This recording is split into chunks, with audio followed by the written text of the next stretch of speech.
Welcome back to Sledgehammer Horror, guys. I am Ken Sledge. And I'm Ashley Sledge. And let's talk horror. So today we're going to do our spoiler-free review on Late Night with the Devil. We're going to talk about some of the positives of the film, some of the negatives of the film, and then we're going to give you our final thoughts and overall ranking of the film. So let's get to the positives.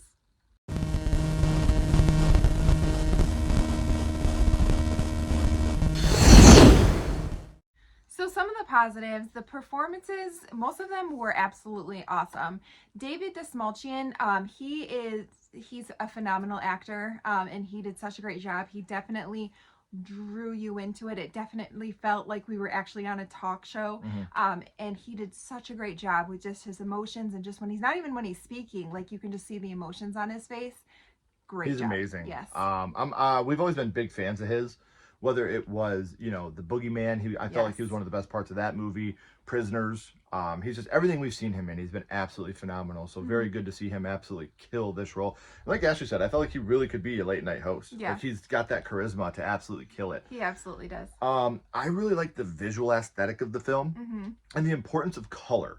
When they're live, you have everything in like that sepia, almost 70s feel. Which it takes place in 77. Absolutely, it brought you back. Like it felt like a real 70s talk show. And the basis of the film, it is kind of like a mockumentary almost, because you're seeing behind the scenes stuff. And whenever you see stuff when they go to commercial break, it's all in black and white. Like it wasn't filmed on the show. And I thought that really brought a lot into what the finale especially of the film brings. Also, there's bits of comedy on the talk show, and it really lands. It really does make you funny. It makes it more funny, and it just feels like if I was watching this talk show, like it would draw me in, like it would make me laugh. Yeah, the bits of comedy I thought were really, some of them are obviously late night shtick, but they are pretty funny. It still works. Like it's the late night shtick that we all know, especially from growing up back then, when the late night shows were like the best thing on TV. Like absolutely. There's a scene with Christu, who is like a psychic, and it gets super intense. Yes. It's one of those scenes that as we were watching, I was just like, wow, that went 0 to 60. Like that escalated quickly. Yeah. So the Christu scene was pretty awesome to see that scene play out. It really was. I was just like, oh wow, okay, here we go. Also, there was a little bit of a Conjuring Easter egg in there. Not hidden. Not hidden at all. Right there, right thrown in your face. We both just kind of like looked at each other when we seen it, and it was really awesome. We were ready. Right when they were leading up to it, we're like, we know what's coming. Yeah. We know what they're going to say here.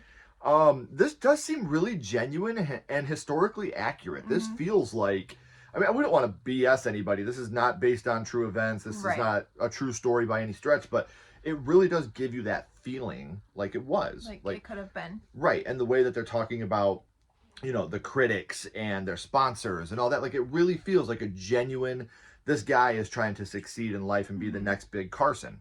So I really like how it feels like it could be inspired by real events. Yeah, absolutely. Also, there's like genuine fear moments. There's moments that you feel fear for, certain people. Yeah. So yeah, it definitely brings the anxiety out in you.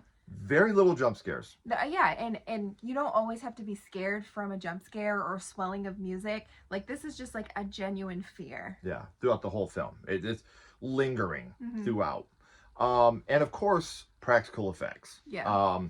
You can tell they're practical effects. Some of them don't look the best, but they're still practical effects, and I love them. There's a worm scene, which you could see is very much body horror. Yeah. Again, it doesn't look the best, but I would take this over a wonky CGI effect any day. So I feel like they did that because of when it was placed. Because it was in the 70s. Like that's what makes it feel more genuine. Yes, and that's what I was gonna say. I feel like they did that on purpose. Yeah. And again, does it look perfect? No.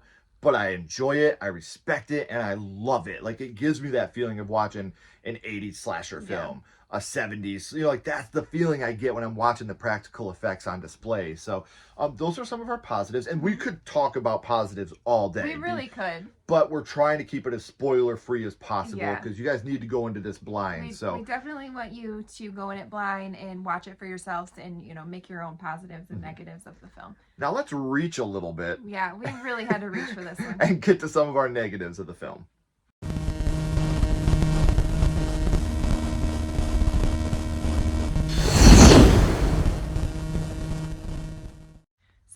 negatives, there's definitely some wonky CGI. We talked about how, some of the practical effects, they didn't look the greatest, but we loved it for them.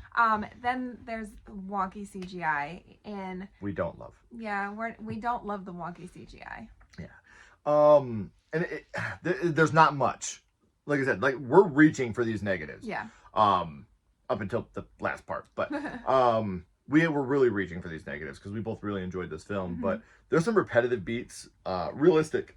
It's very realistic, but they are very, very repetitive. Where we're talking on the show, we're going to commercial. We're talking on the show, we're going to commercial. And it wouldn't be as bad, but there's a lot of those times where nothing is happening in between. And, you're like, come on, get back to the show. Let's see what's happening on the show. You can't leave us off like this. So definitely, so again, it's very realistic because that's how TV was back then, especially. You got to keep the sponsors happy. Right. But it gets kind of annoying to see all the cutting back and forth without any questions really getting answered. So the third act, it just went freaking cuckoo bonkers. Like, I don't know what happened. We can't talk about it. I do know what happened, but I'm not going to tell you what happened because I want you to watch it for yourself. But it just... It goes off the rails. It definitely goes off the rails, and it's just like, oh, okay, what?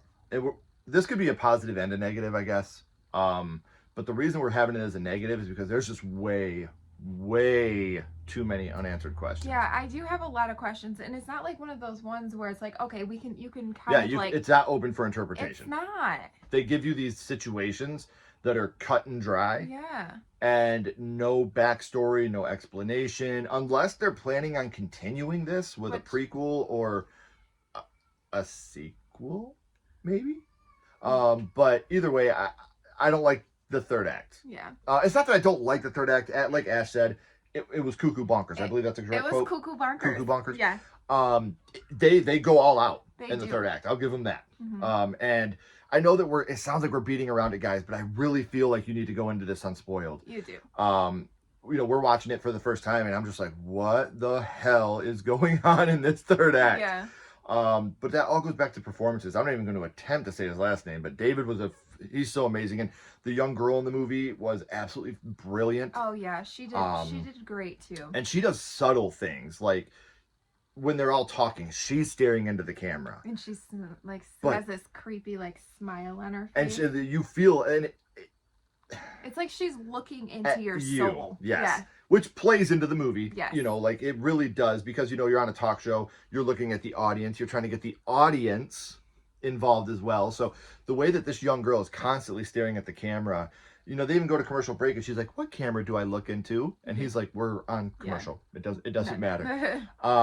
So that's about as spoilery as we're going to get with that. You got a line out of the movie. That's about it. But we reached a little bit for those negatives, but now let's get into our final thoughts and overall ranking of the film.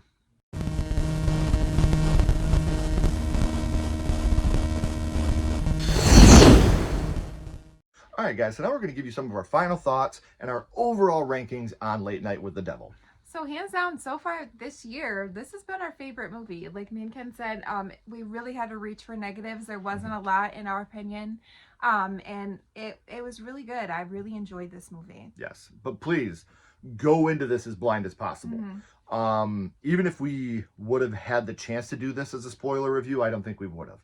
I think that this film deserves you to go into it blind. Yeah. I think you need to be going through the twists and turns of it blindly, so that way you're going, oh gosh, there's just so many great things that happen throughout this movie that I'm really glad we got to watch it without any type of spoilers with us. So we think that you need, to have it without spoilers. Yes, you need to do that for yourself. Yes.